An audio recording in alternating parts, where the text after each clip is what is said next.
Terima kasih masih bersama kami. Pemirsa, efisiensi anggaran besar-besaran terus dilakukan di berbagai kementerian lembaga, termasuk di dalamnya Kementerian Keuangan. Menteri Keuangan Sri Mulyani menjelaskan salah satu bentuk efisiensi yang dilakukan di Kemenkeu yakni konsumsi atau makanan di berbagai rapat telah dihilangkan. Menkeu menjelaskan dengan efisiensi itu pihaknya mengoptimalkan kegiatan rapat dan pertemuan secara daring. Praktek perjalanan dinas juga dibatasi hanya untuk pekerjaan yang sifatnya sangat penting atau yang bersifat tugas negara yang tidak bisa ditinggalkan. Penghematan anggaran ini diharapkan mampu memperbaiki kualitas belanja negara termasuk biaya operasional menteri. Tetapi secara program, Bu Menteri dan pemerintah secara keseluruhan agar sejumlah mungkin. Tapi memang yang sedang dilakukan saat ini diharapkan akan menciptakan sebuah budaya baru penekanan kepada pelaksanaan tugas secara efisien, secara cepat, secara baik, pelayanan publik tidak dikorbankan, dan tentu berbagai target-target tidak akan kita lakukan pengurangan. Efisiensi anggaran semakin meluas. Hari ini, anggaran Kementerian Pertahanan dan TNI dipangkas sebanyak hampir 27 triliun rupiah. Wakil Menteri Pertahanan Doni Hermawan mengungkapkan bahwa Kemenhan dan TNI menyebutkan bahwa Kemenhan serta TNI memangkas anggaran sebesar 26 triliun 993 miliar rupiah. Anggaran yang dipangkas adalah anggaran belanja negara, maksud kami anggaran belanja barang dan belanja modal, sementara belanja pegawai tidak dikenakan efisiensi. Anggaran Kemenhan dipangkas 8,4 triliun rupiah. Anggaran Mabes TNI dipangkas sebesar 3,68 triliun rupiah. Sementara anggaran 3 Matra TNI dipangkas sebesar 14,59 triliun rupiah. 548,3,29 miliar. Efisiensi anggaran di Kementerian Pertahanan ya, tadi kita sampaikan bahwa kita melakukan efisiensi sebesar 26,9 triliun ya. Jadi itu kita laksanakan karena memang itu adalah salah satu keputusan untuk semua kementerian dan lembaga kita laksanakan. Jadi kita efisienkan anggaran yang ada di Kementerian Pertahanan dan di TNI. Jadi kegiatan-kegiatan yang penting yang akan kita laksanakan. Kegiatan-kegiatan yang tidak penting seperti seminar ya, perjalanan dinas yang tidak penting dan lain sebagainya itu kita tiadakan ya. Jadi kita sisir dari situ anggaran-anggaran. Kita dari awal kan sudah lakukan ya. Awal juga kita sudah melakukan efisiensi anggaran kita ini, tapi setelah rekonstruksi ini kan ada angka baru ya. Nah, angka baru itu kita exercise lagi. Ini kita sampaikan kepada para kepala staf angkatan untuk melakukan menyisir lagi kegiatan-kegiatan yang tidak penting itu kita hilangkan. Itu kan sudah termasuk dalam kontrak ya. Jadi kalau pembangunan untuk radar itu sudah ada di dalam kontrak sehingga tidak terdampak dari penyisiran efisiensi. Oh, jadi hanya pembangunan asrama dan sebagainya tadi apa ya? Pembangunan yang baru terutama itu nanti kita tunda dulu. Pemirsa, untuk membahas dampak efisiensi anggaran pemerintahan, kita akan berbincang bersama juru bicara Kantor Komunikasi Kepresidenan, Prita Laura, kemudian Ketua Umum Perhimpunan Hotel dan Restoran Indonesia PHRI Haryadi Sukamdhani, dan pengamat kebijakan publik Agus Pambagio. Saya sapa narasumber istimewa saya, selamat malam semuanya, apa kabar? Assalamualaikum. Selamat malam. Selamat malam. Mas Yudi. Sehat-sehat semua. Alhamdulillah. Halo Mas Agus Pambagio. Halo, selamat malam Pak. Terima kasih sudah bergabung di Sindo Prime. Mbak Prita, jujur ketika Pak Presiden menyampaikan efisiensi ini banyak yang setuju. Jadi seperti anggaran yang diefektifkan sedemikian rupa yang tidak perlu ditiadakan anggarannya. Tapi nih Mbak Prita, kesini-sininya ini ada kekhawatiran efeknya Mbak. Kayak di pendidikan, khawatir guru honorer atau honor-honor yang lain ini mengalami pemecatan. Kemudian juga ada beasiswa dibekukan dan kekhawatiran lain-lainnya begitu. Akhirnya ada kritik mengalir efisiensi anggaran Pak Presiden ini malah dinilai beresiko. Nah ini gimana Mbak Prita? Ya tadi saya melihat juga hal yang sama ya Yudi, bahwa sebenarnya bagaimana birokrasi kita mengelola anggaran dengan tidak efisien ini sudah ada di depan mata kita selama sekian lama.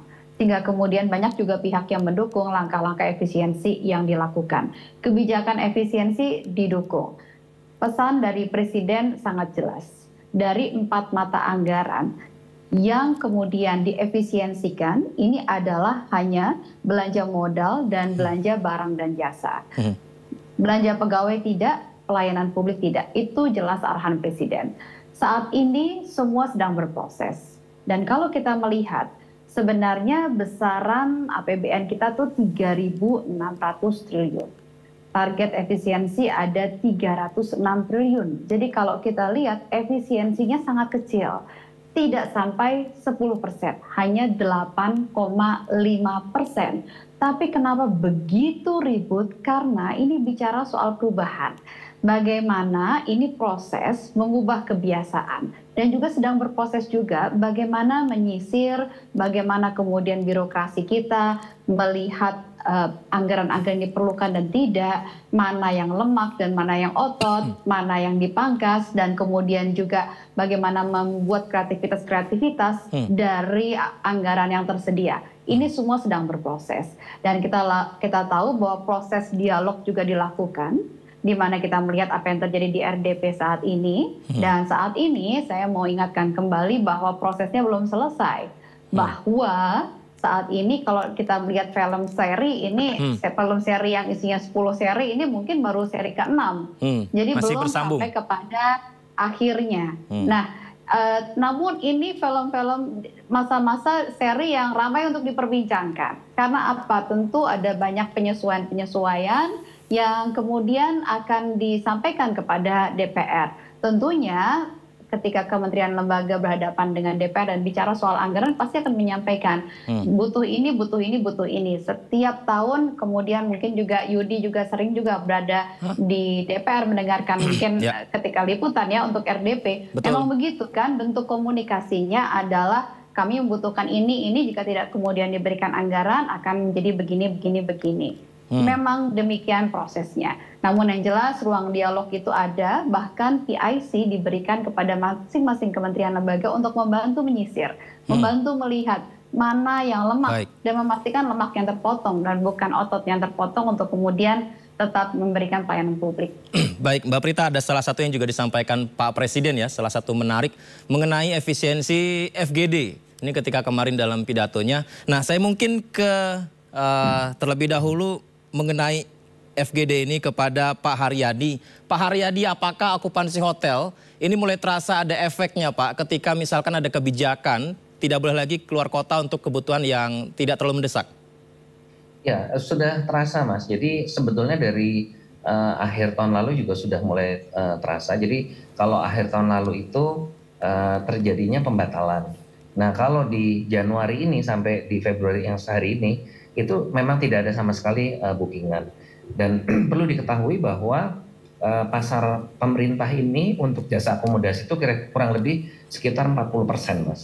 Nah 40% itu kalau kita hitung dalam rupiah untuk jasa meeting dan juga untuk jasa akomodasi itu jumlahnya kurang lebih sekitar 24 triliun 807 miliar. Banyak di mana untuk yang jasa akomodasi yang untuk kamar itu sekitar 16,5 dan sisanya adalah untuk yang meeting. Jadi angka ini adalah angka yang memang signifikan ya untuk di jasa akomodasi. Jadi begitu itu hilang ya tentunya akan ada pengaruh yang besar. Dan yang terimbas itu adalah mata rantai dari pemasok untuk hotel itu sendiri, yaitu dari UMKM-nya, pertaniannya, peternakan dan sebagainya, dan juga pendapatan asli daerah.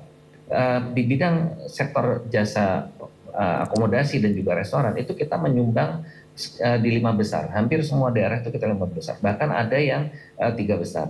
Nah di daerah itu pangsa pasar pemerintah itu jauh lebih besar lagi, itu bahkan mencapai 70%. Jadi untuk daerah-daerah di luar Jawa, baik itu di Sumatera, Kalimantan, Sulawesi, bahkan yang terjauh di Papua itu sangat tinggi sekali. Jadi begitu ini hilang, memang mereka sangat terasa sekali. Nah ini sebetulnya juga sudah kami sampaikan di bulan November lalu, kami menyurati kepada Bapak Presiden juga kepada Ibu Menteri Keuangan yang kami sampaikan bahwa efisiensi yang dilakukan tentunya kami bisa pahami. Namun demikian kami juga mengusulkan agar pengadaan untuk jasa akomodasi dan juga meeting ini dilakukan secara elektronik, yaitu melalui e-katalog yang ada di LKPP. Sehingga belanja pemerintah ini juga akan kita dorong untuk jangan sampai bocor.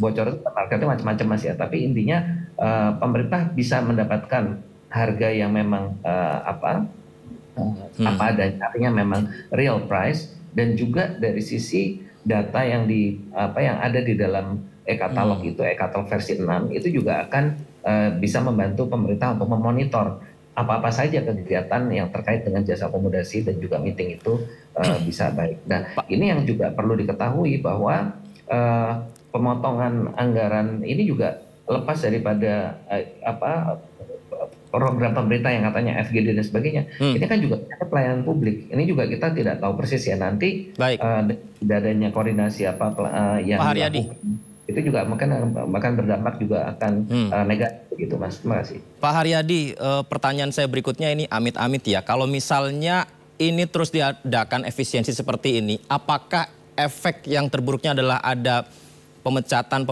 pemberhentian karyawan sehingga mengakibatkan pengaruh terhadap karyawan di sana?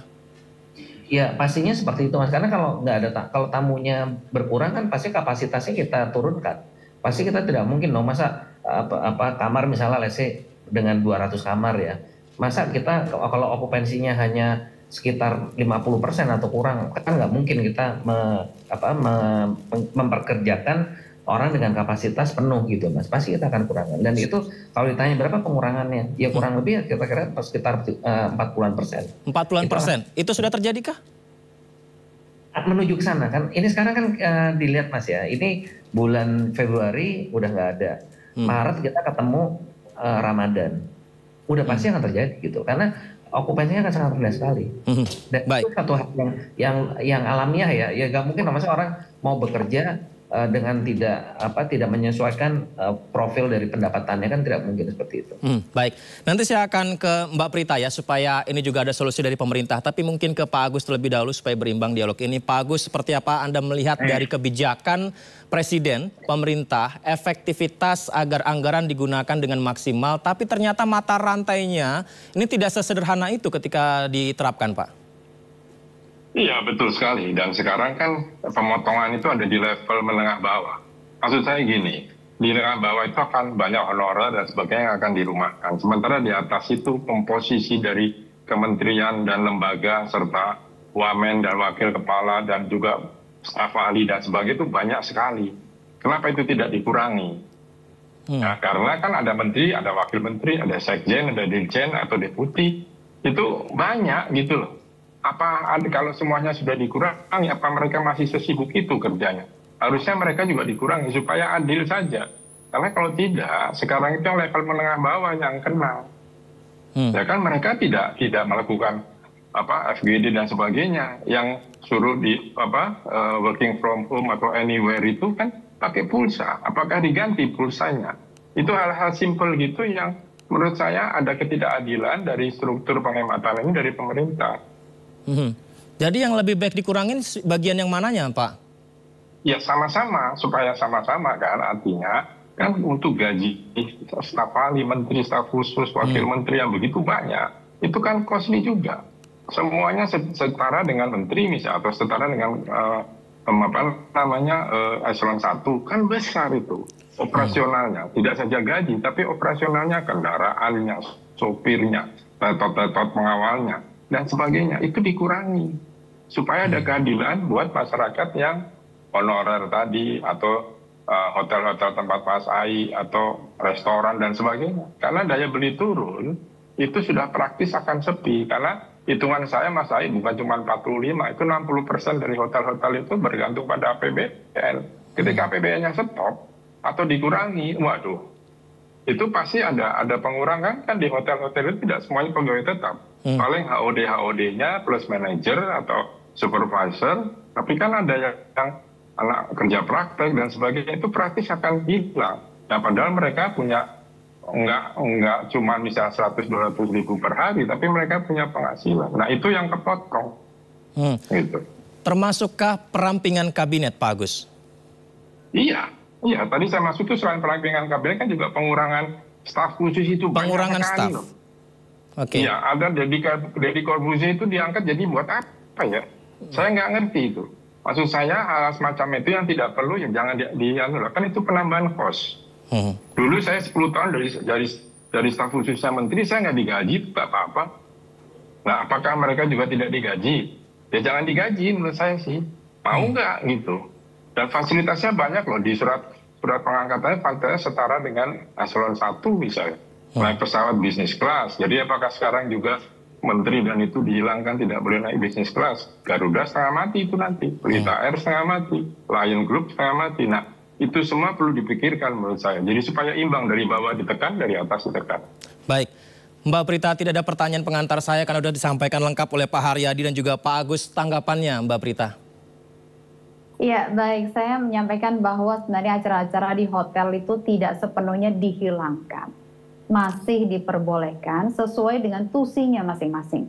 Jika kemudian ada kementerian lembaga yang memang tusinya adalah bagaimana sosialisasi ini dibangun, bagaimana FGD tukar pendapat ini dilakukan, masih bisa dilakukan, namun memang dikurangi. Selama ini seperti tadi yang disampaikan oleh rekan dari PHRI, bahkan juga kemudian Mas Agus Pambagio menyampaikan ini sekitar, berarti bisa kami simpulkan bahwa 40-60% sektor perhotelan ini ditopang oleh APBN selama ini. Pertanyaannya adalah, apakah tidak boleh kemudian pemerintah berpikir sudah sewajarnya kemudian sektor perhotelan ini take off? Take off setelah ditopang oleh APBN 40-60% tadi kami dengarkan di data ini untuk sudah saatnya take off. Karena dana yang dikumpulkan ini akan dialihkan kepada sektor lainnya, yaitu adalah contohnya, salah satunya adalah makan bergizi gratis. Di mana dalam makan bergizi gratis ini, dalam satu SPPG saya melihat setidaknya ada 50 masyarakat lokal yang bekerja. Itu baru satu rantainya. Belum lagi rantai yang menyediakan proteinnya, telur, ayam, kemudian tahu, tempe, sayur, nasi, buah, dan 3.000 porsi per harinya.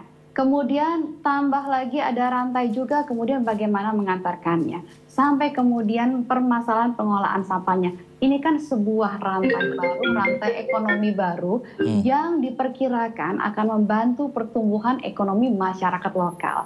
Saatnya sekarang pemerintah memberikan dukungan kepada sektor yang ini. Sektor yang dianggap bisa benar-benar menggerakkan ekonomi masyarakat lokal sambil sekaligus memberikan makanan yang bergizi bagi anak bangsa.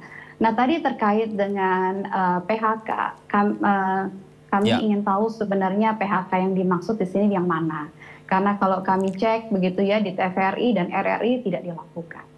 Nah, karena pesan Presiden ini jelas. Tadi kemarin sempat beberapa melakukan ada kesalahan tafsir, multitafsir terhadap arahan Presiden bahwa jelas jangan mengganggu belanja pegawai. Itu jelas, begitu ya. Jadi kemudian dalam ini lagi-lagi sedang berproses melihat mana yang kemudian di lemak yang perlu dipotong, mana yang disesuaikan. Contoh misalnya ya, Yudi, tadi siang kami berkunjung ke Badan POM.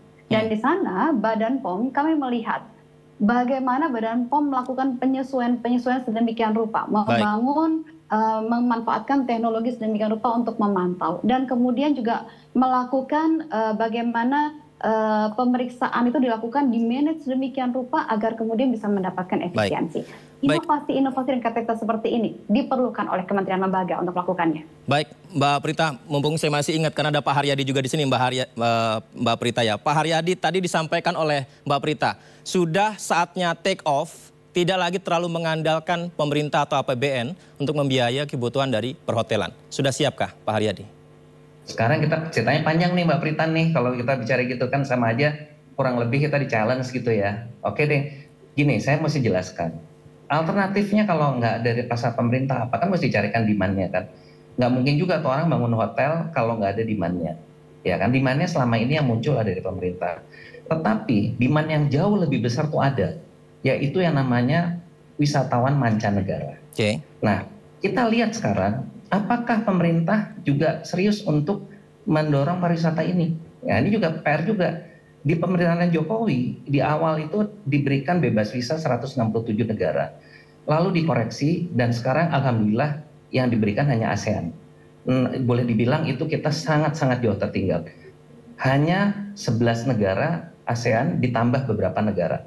Nah, pertanyaannya tidak lebih dari 20 negara yang dapat bebas visa dibandingkan dengan negara-negara kompetitor kita yang sekarang luar biasa. Bahkan yang namanya, saya baru kemarin menerima tamu dari Menteri Pariwisata dari Uzbekistan yang tadinya jauh tertinggal dari kita. Mereka memberikan negara bebas visa adalah sampai 85 negara. Thailand sudah hampir 90 negara diberikan bebas visa. Kita enggak. Kenapa enggak? Pertanyaan gitu. Karena pemerintah kita nyari PNBP. Intinya itu. Jadi pemerintah tuh berdagang juga gitu loh. Nah sekarang ini enggak pemerintah benar-benar ngasih komitmen untuk pariwisata? Berani nggak tuh PNBP-nya dihilangin? Ya kan, imigrasi, saya tahu kok imigrasi dapat visa on arrival tiap bulan 200 miliar. Saya tahu itu. Pemerintah juga nggak pernah serius. Makanya saya akan tangkap nih challenge-nya Mbak Prita. Saya akan menarik garis sekarang, kita akan kenceng. Oke, saya juga nggak happy kok dengan begitu besar ya pasar pemerintah di kita. Ya, tapi kita akan lihat nanti program-program kita untuk mendorong pariwisata gimana? Bagaimana dana promosi? Ya kan Kementerian Pariwisatanya cuma tier 3, nggak ada kewenangannya, terbatas, anggarannya terbatas, ya kan. Kalau kita bicara take off, mari kita akan lihat. Dan saya juga mendukung yang disampaikan Mas Agus Pambagio. Ya pemerintah juga serius dong, kabinet segitu gedenya kok, ya kan. Kita masyarakat bukannya nggak ngerti loh, kita ngerti semua kok. Ngapain juga tuh orang segitu banyak? Kita pakai biaya semuanya, ya kan.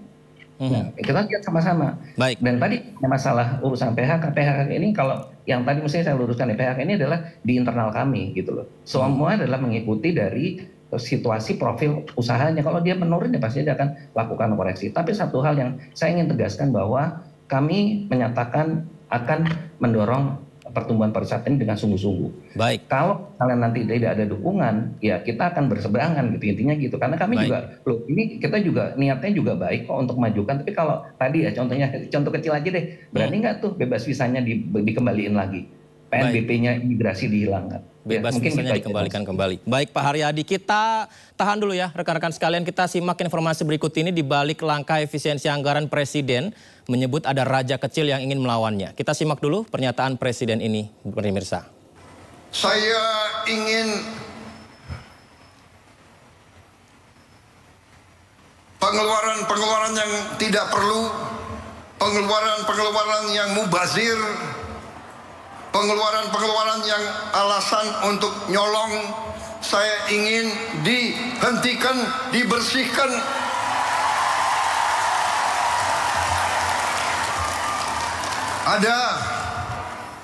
Ada yang melawan saya. Ada. Dalam birokrasi merasa sudah kebal hukum, merasa sudah menjadi raja kecil.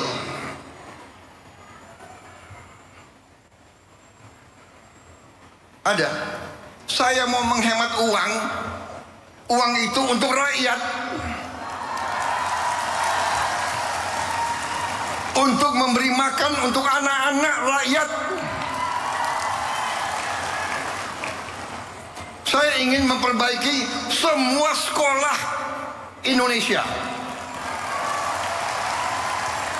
Kita punya 330.000 sekolah. Ibu-ibu yang guru, angkat tangan. Ibu-ibu, benar nggak? Lihat sekolah-sekolah. Perlu diperbaiki atau tidak? Saya berapa hari ini lihat sekolah-sekolah.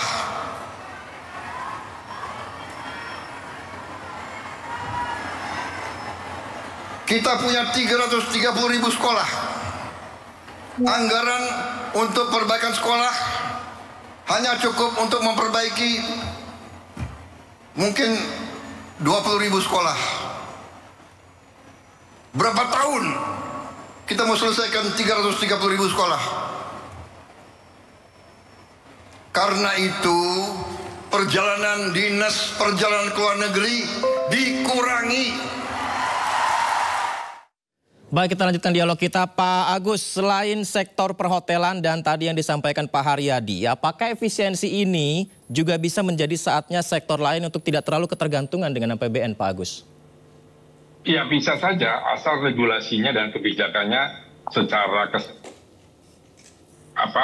komplementari. Karena kalau tidak bisa, sektor apapun itu akan sulit kita lakukan. Misalnya begini, kan kita tadi Pak Presiden bilang mau mendidik anak supaya lebih bergizi dan lebih pandai sekolah, lalu sekolah. Masalahnya sekolahnya kan dikurangi itu PU, kan dikurangi bangun sekolah, dikurangi bangun jembatan. Jadi anak-anak itu sekolah nyebrang sungai yang berbahaya. Kita lihat di TikTok di mana-mana itu ada. Terus mau bangun jembatan, mau bangun apa berkurang.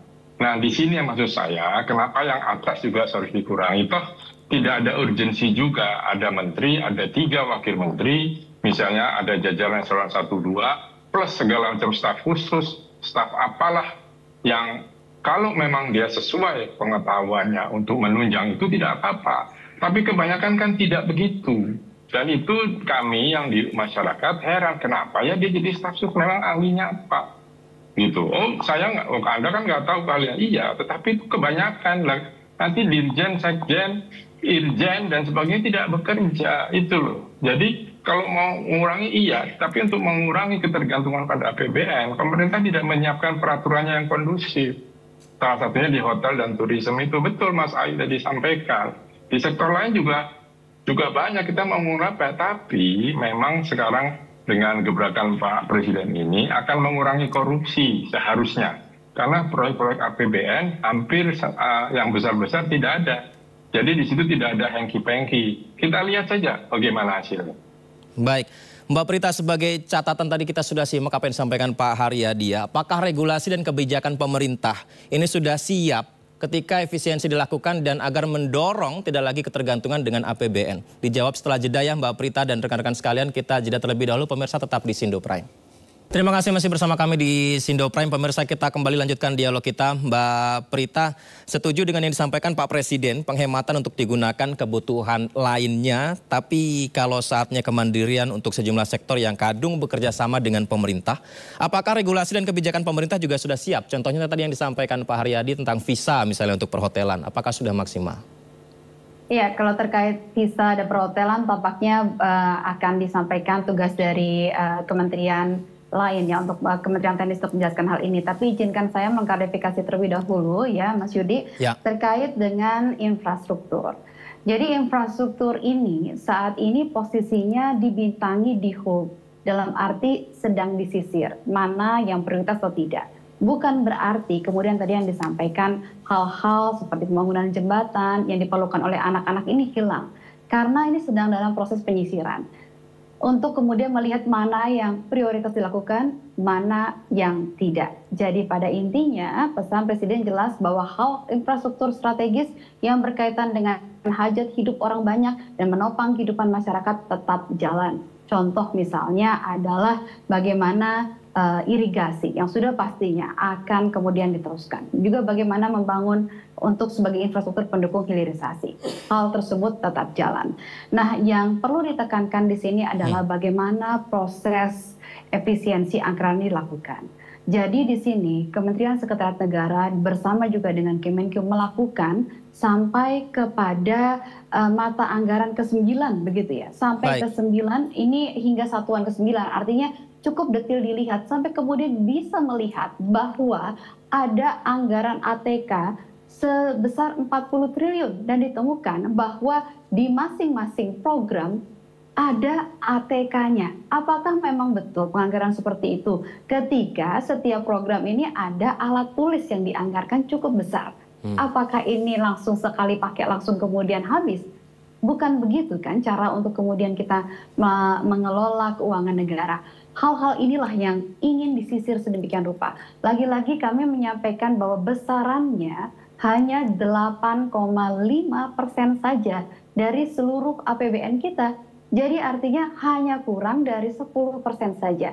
Kepanikan timbul, tentu panik, Baik. begitu ya namanya. Kemudian biasanya adalah meminta tambahan anggaran, prosesnya dari kementerian lembaga, tapi ini dikurangi.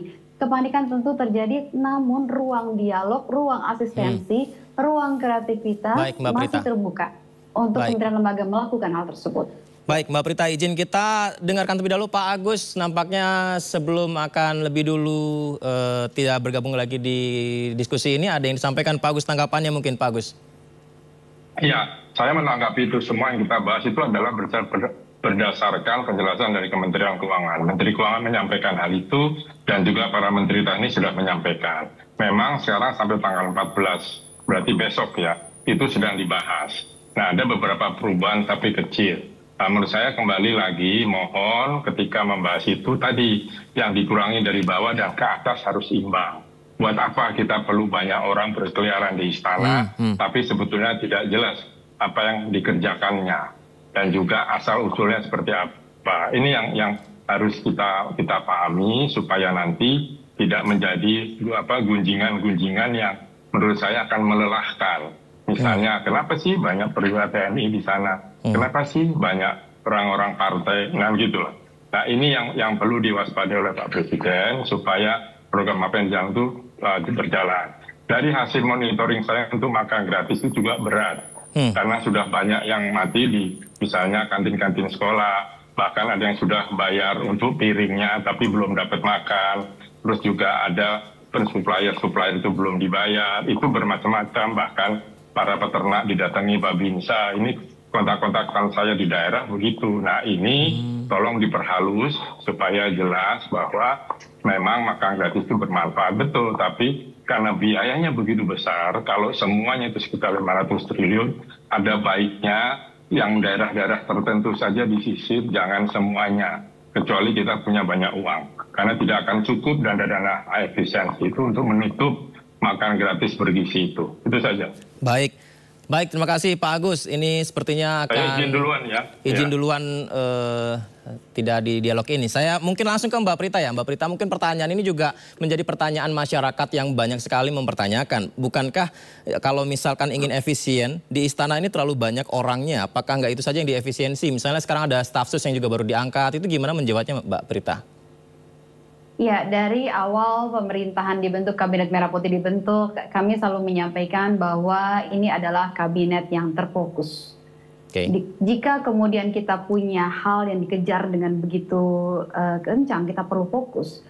Kita perlu orang-orang yang mengerjakan secara fokus. Karena ada pembelajaran juga dari Pak Prabowo di sini bahwa jika satu kementerian tidak dikawal, memiliki begitu banyak tupoksi dan tidak ada yang khusus mengawalnya, bisa jadi ini tidak menjadi satu prioritas. Sementara hal ini ingin didorong.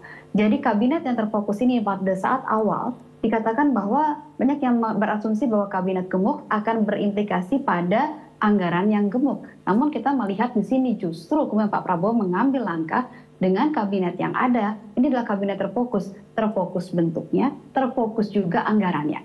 Fokus pada apa? Fokus pada otot-otot untuk kemudian melayani masyarakat. Bukan pada tapi besar Mbak Prita, anggarannya besar sekali dari mana gitu. Karena, ya. Baik Pak Agus, masih bergabung? Belum keluar Pak Agus. Ada yang ditanggapin Pak Agus, singkat saja silakan. Ya itu saja, tetap bahwa anggarannya itu akan besar sekali. Karena kan harus ada pengeluaran sesuai APBN. Itu mohon dicek lagi, sekali lagi saya bermohon supaya ada keseimbangan di publik. Terima kasih, mohon maaf saya terima kasih. Itu dia Mbak Prita mengenai makan gratis yang masih harus minta dicek katanya Mbak Prita.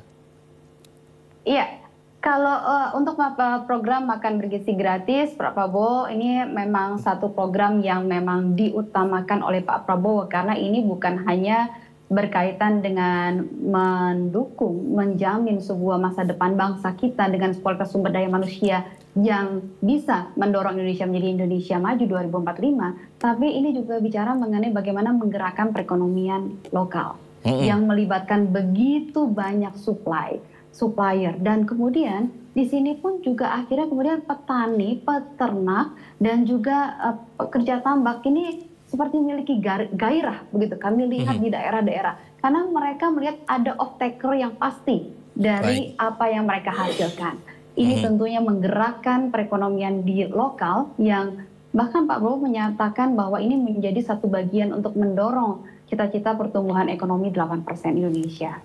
Baik, saya kembali ke Pak Haryadi. Ini tadi sudah dijelaskan dengan sangat clear oleh Mbak Prita. Dan saya juga semoga bisa mewakili juga pertanyaannya dari Pak Haryadi dari perhotelan dan juga restoran. Bagaimana dari PHRI ketika efisiensi ini tetap akan dilanjutkan dan harapannya kepada pemerintah? Ya, yang jelas kan tadi saya sampaikan bahwa kita juga akan melakukan shifting terhadap pasar itu. Dan ini kita akan serius melakukan. Sebenarnya ini sudah dilakukan dari beberapa waktu yang lalu ya, tapi mungkin ini kami mengambil sisi positifnya ya, seperti Mbak Prita tadi bilang kan, take off gitu kan. Nah, kita akan ambil lihat ini nanti. Tadi saya sampaikan kan, dan kita mungkin akan lebih keras gitu ya. Bukan hanya PHRI maksudnya di sini, tapi seluruh stakeholders pariwisata. Karena semua orang tahu pariwisata itu memberikan langsung dampak kepada masyarakat. Ini kan beda dengan korporasi lain ya. Korporasi lain itu yang menikmati keuntungan itu adalah ya pemegang sahamnya, mungkin kalau dia pakai bank ya banknya, atau karyawannya kan gitu kan. Tapi kalau di pariwisata ini kan langsung masyarakat langsung menikmati. Ya, tapi apa yang kita lihat sekarang ini ya nyatanya yang nggak take off itu adalah pariwisatanya gitu loh. Yang nggak tahu kenapa nggak take off ya, karena memang juga nggak pernah serius diberikan perhatian di sana. Makanya tadi saya sampaikan bahwa kita akan serius ke sana. Tapi nanti obstacle yang ada ya itu kan kita tabrak semuanya gitu loh. Artinya kalau memang nanti ada hal-hal yang memang kita pandang itu akan mengurangi langkah kita untuk menuju situ, ya kita akan tentu akan menyampaikan hal yang apa adanya gitu. Karena saya setuju bahwa pertumbuhan 8% itu harapan kita semua, kami pun juga pengen tumbuh segitu. Tapi tentu ini kan filosofi dari kami adalah bagaimana kita menggerakkan usaha kita ini dengan memberikan lapangan kerja yang lebih luas. Nah harapan kami di pariwisata, upaya tersebut itu akan lebih mudah tercapai karena di pariwisata itu fleksibel mas. Kita tidak mensyaratkan seseorang itu harus pendidikannya level tertentu atau keterampilannya itu harus keterampilan yang khusus. Itu tidak ada. Pariwisata adalah fleksibel. Tapi apa yang kita lihat sekarang Mbak Prita, kita kemarin kena pajak hiburan minimalnya 40% coba, dan kami kalah di MK kemarin. Ya, sekarang tergantung pemerintah juga kan yang bisa ini kan menarik kan nanti pemerintah. Masa ada pajak hiburan minimal 40% maksimal 70%. Padahal itu kita perlukan untuk kebutuhan wisatawan mancanegara. Gimana orang jauh-jauh ke sini terus hiburannya segitu tingginya, akhirnya kan susah gitu. Yang ada nanti justru di level pelaksanaan pasti melakukan main mata dengan aparat kan gitu kan. Nggak mungkin bayar 40, karena 40% itu kan kami itu nggak mungkin bisa survive. Nah seperti itu, jadi ini memang ya kembali lagi memang kalau memang kita lakukan dengan sungguh-sungguh, pariwisata itu betul-betul sungguh bisa menjadi tulang punggung. Seperti halnya seperti negara di Thailand, di Turki, di Prancis ya, banyak negara yang sudah membuktikan bahwa pariwisata itu memberikan deliver langsung kepada masyarakatnya. Demikian. Baik, terima kasih banyak Pak Haryadi. Mbak Prita, apa yang disampaikan Pak Haryadi ini semoga juga menjadi catatan pemerintah ya Mbak Prita ya. Tadi dari segi pajak hiburan, visa, okupansi hotel, bahkan hingga berdampak panjang hingga ke UMKM juga. Terima kasih banyak, semoga dialog ini bisa memberikan efek yang positif kepada kita semuanya. Tadi semakin menarik Pak Agus juga sampai nggak mau keluar dari diskusi ini. Terima kasih semuanya, selamat malam. Assalamualaikum. Selamat malam Mbak Prita. Terima kasih Pak Haryadi, terima kasih. Mari. Kasih.